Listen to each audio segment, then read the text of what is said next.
Okay, this is a short video of how to download and use Heavens Above.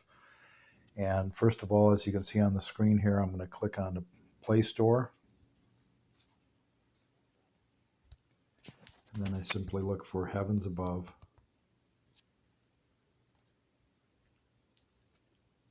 Now there's two Heavens Above you can get. You can get the regular version, which is ad supported, or you can get Pro.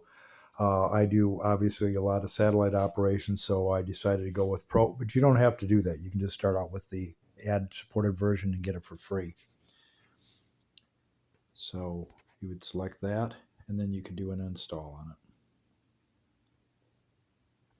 And as you can see, it's got really good ratings. This is a really effective program for looking up satellites and tracking them. And that's one of the reasons I like this, is because, as you'll see, you can actually track the satellite and you can see where you're going to aim your antenna. And that's really critical if you want to get into the satellite.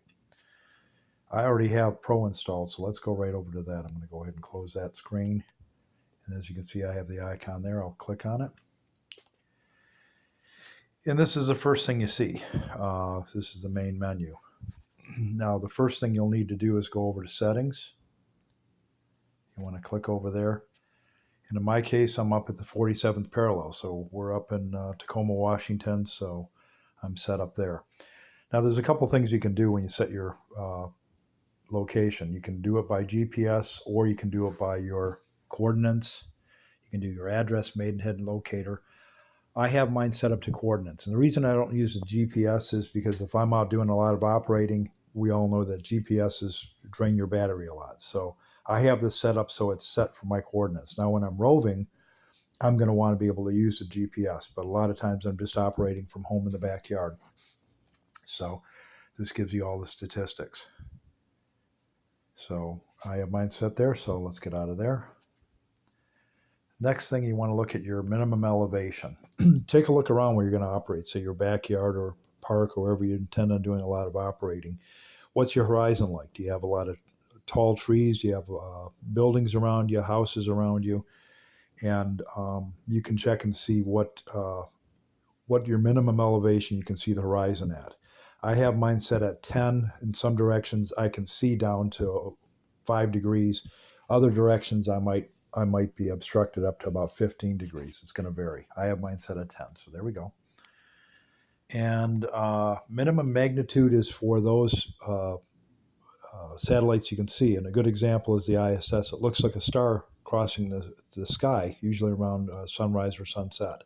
So that's what that's for, magnitude that you can see the satellite. And let's look at this one, sky chart. I have mine east is right, just as if I'm looking at a map with north at the top of the map, east on the right. So you can try these different settings and see what works for you. I like this one. Okay, then we have larger sky chart. I don't use that, but if you did use it, it's going to make this chart a little larger. Let's go to one right here and we'll see.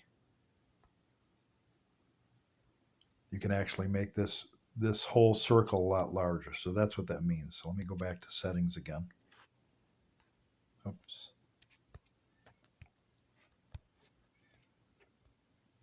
And then download the satellite data.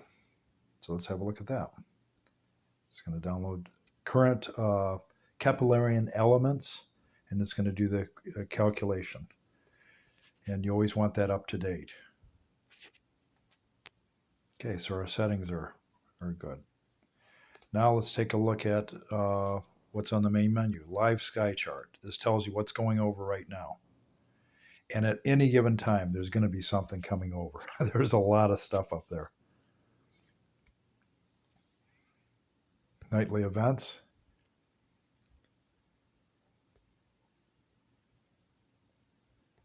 And this is a lot of stuff with it, basically celestial things that you can see. As you can see, there's a lot of events going on up there. So we'll go back. ISS. Now here's what's interesting about this app. For some reason, sometimes it doesn't show ISS on this, but if I look it up under radio satellites or search, it'll actually show passes on there. I'm not sure why that is. So as far as ISS goes, if you want to either see the ISS or you want to do APRS, which by the way you can relay through the ISS, or if you want to try to see if they're going to be on the air, uh, just do a search or do radio satellites. The one I use the most is this one right here. This gives all the ones that are going over, and it gives the schedule of when they're coming over. And it starts at the current time, obviously. And as you can see, there's, again, a lot of radio satellites. But the thing is we're only going to focus on certain ones. And if you look at the description on the bottom of the screen, it'll show you what satellites that I focus on and that you'll probably want to focus on too, that you can communicate through. One of the first ones we see here is XW2B. It's going to pass over. It's going to rise at 7:03 and it's going to set at 7:09. So let's click on that. And this gives you all kinds of data. First of all, it tells you where it's going to pass overhead from your position. The one field you want to look at as far as times is rise. You can look at display, but you really want to look at rise because that's when it's going to come over your horizon. When I first started out, I looked at the first one display, 7:03, and I missed 3 minutes of a 10-minute pass. So always look at rise. And you can see when it's above 10 degrees, maximum elevation, when it's its highest point, below, and so on and so forth. Now here's another thing here too, uplink frequency and downlink frequency. You want to use charts, and we'll get into that in future videos as far as what charts you use for different satellites for uplink and downlink. Let's go over one here. As you can see, it shows me in the northwestern part of the United States, and it shows where that satellite will pass over. Now here's another interesting screen. Let's go over here. And this tells you all kinds of stuff about the satellite. You can see the day it launched, where it launched from, the launch vehicle they used, just about everything you need to know about that satellite. You'll also notice that they have a catalog number. Everything that goes up has to be registered. For our purposes, everything up there is definitely going to be registered. So you might have some secret satellite nobody knows about or something, but that's not our concern. Anyway, so we'll go back over here, and that's the pass for that satellite. Now, what I like to do is on a Saturday or Sunday morning, I get up and say, okay, what satellites are going to go over? When are they going to go over? Because I might want to work them. XW2B, XW2C are two real good ones. Those are linear satellites, and you'll notice that they're going to be a lot quieter than the FM satellites. They're easier to get into because there's less of a crowd, but they're more of a challenge because the operating is a lot more complicated, but they're very rewarding. So those are two of the linear satellites. Here's XW2F you see here. And actually right now as we speak, wow, because 7:17, and it's already above the horizon. So let's have a look at this and watch it as it passes by. So you can see that what I would do is I would aim up at it. And I put that little hourglass right on it. And if I have this mounted onto my antenna, I'm going to be aimed right at that satellite. And guess what? I'm going to be able to get into it. I can go off a couple degrees. I'll still hear it. But to get into it, I want to be right on so I can have the best signal I can. Remember, I'm only going to be using about 5 watts, anywhere from 4 to 5 watts, and that's about it. But you can hit that satellite, you can hit it full quieting if you're right on. And as you can see, it's going to pass. All these passes, you notice, are usually about 10 minutes in duration. And the reason for that is because these are low elliptical orbit or LEO satellites. They're only up about 250 miles. Let's go over here. And you can see where it's passing over. It's passing northwest of my location. And as it passes over, you can see it moving on the map. What's really exciting about this application is when I operate portable, I don't have to have a computer. Uh, the smartphone is my computer. Here's some more data. The apogee and perigee. Apogee is the furthest away it's going to be. Perigee is the closest. You have the height and velocity. It's moving pretty fast, 7.6 kilometers per second. So that's a pretty good clip. As you can see, it's passing over. And also, you'll notice there's some other stuff. The moon's up there.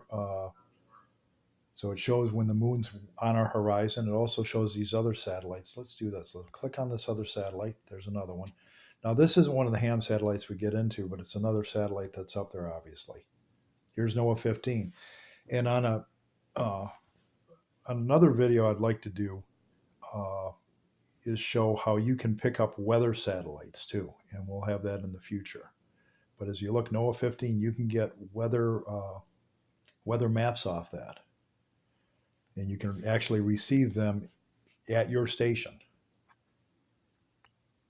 So now we'll go back over XW2F. And something you're going to notice about all these satellites when they put them up, they could put up 3 identical satellites and they're going to develop different characteristics. And here's what I mean by that. If you look at XW2B and C, you'll notice that the polarity doesn't really change a lot. It does, but not a lot. On XW2F, the polarity is very pronounced. So you'll have it switch from vertical to horizontal fairly often, a lot, regularly during the pass. So you have to compensate for that.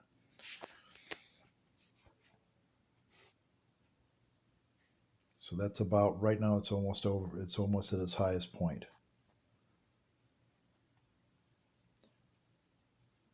And let's go back to the list here. And let's say I want to go ahead and operate. That one's already passed over. And here's another NOAA satellite here. Again, that's a weather satellite.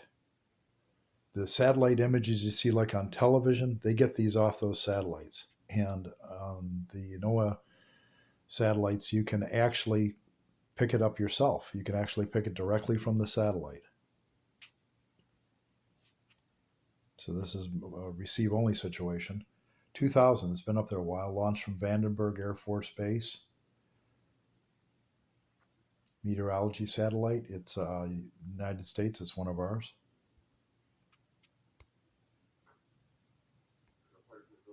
Okay, let's see what else we got coming up.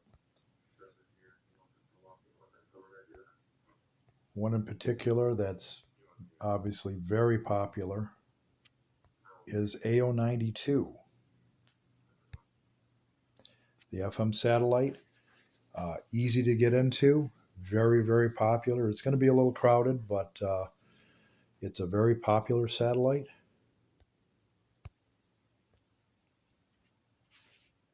There's your uplink and downlink. This is one of the satellites that you can hit with an FMHT on an arrow or elk antenna. That's for that pass. It's going to go to our southeast. Again, think about the position in the world, in the country, in the continent where you're at. For me, the ones that go to the southeast are real good passes because now I can relay and I can talk to the rest of the continent to the southeast of me because I'm up in the northwest, so that works out real good. And here's the data on AO92. It's been up since 2018, so it's a fairly new satellite.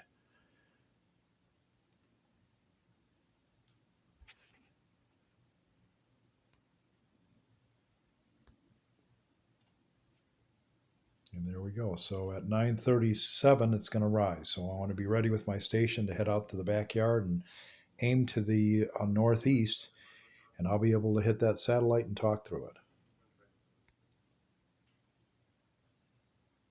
Now here I mentioned when we did a look for ISS, it didn't show up, but here it's on the list. So that's why you want to look for it on the list. This is going to be a really good pass of ISS at 9:49, and it's going to pass over to the obviously to the southeast. And on ISS, again, what can you do on ISS? Well, first of all, you can occasionally hear the crew talking to schools when they're doing a presentation.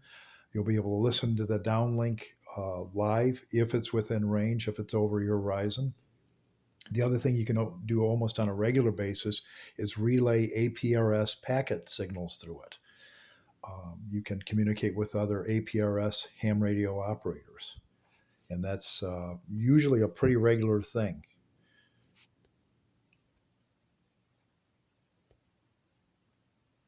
And of course, here we go, the information on that, and there's a link in Wikipedia on this one.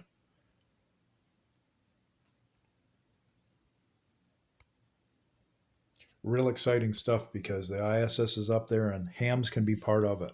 They can communicate with the station, and it's just a really exciting thing.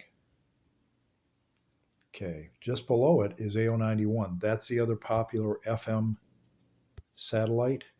That's great for beginners. You can get into it very easily with very modest equipment. This pass is going to rise at 953. And there's your uplink and downlink frequencies.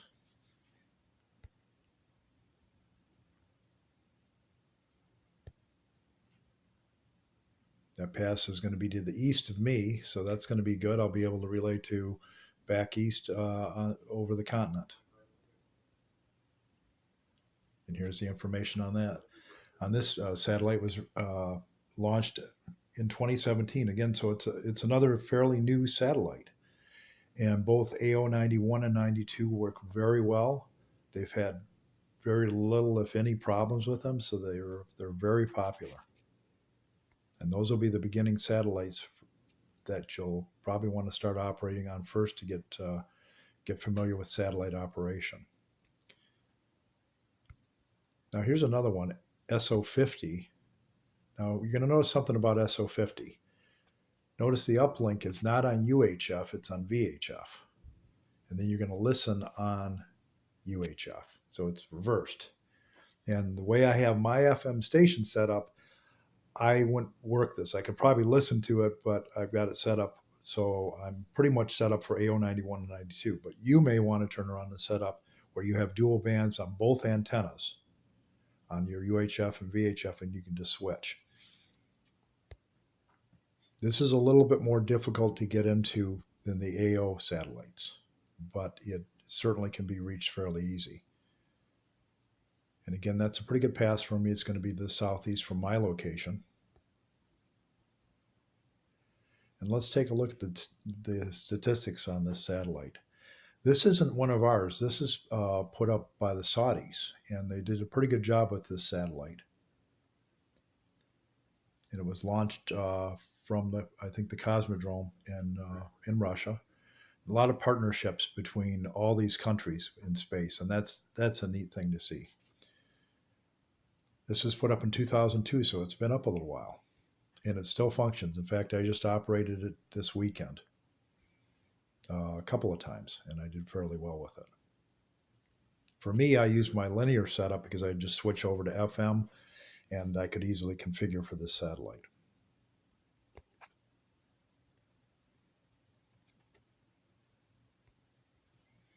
And as you can see, you can just keep on going. And what a lot of people like to do, there's AO92, it's going to do another pass. It usually passes over to the east and then over to the west. If it's too low on one of the horizons, you won't catch it. Your pass that you get over your location will be a little bit higher. This is going to be a pretty good pass. It's going to go right overhead.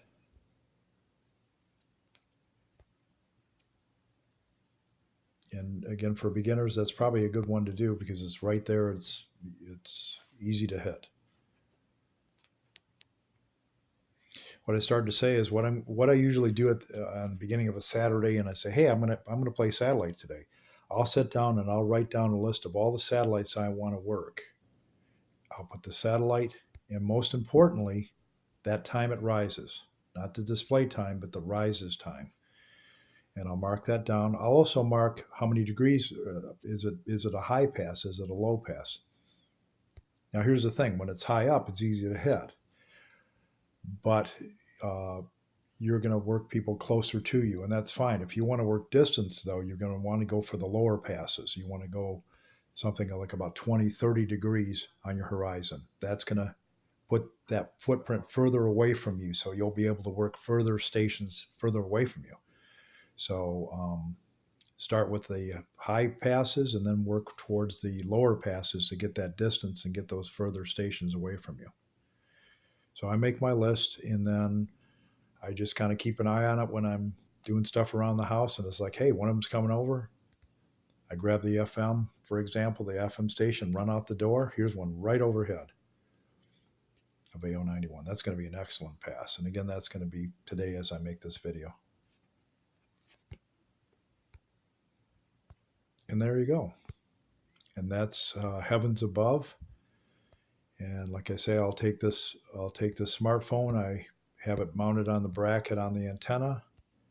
And when AO91 passes over, I'm just going to do one of these. I'll just aim that antenna right at it. And I'm going to track it. You have to practice, but after you do it a while, you get pretty good at it. And then you'll be able to get right into it. See, you go off a little bit. And that's it. So that's Heavens Above, and that's basically how you use it.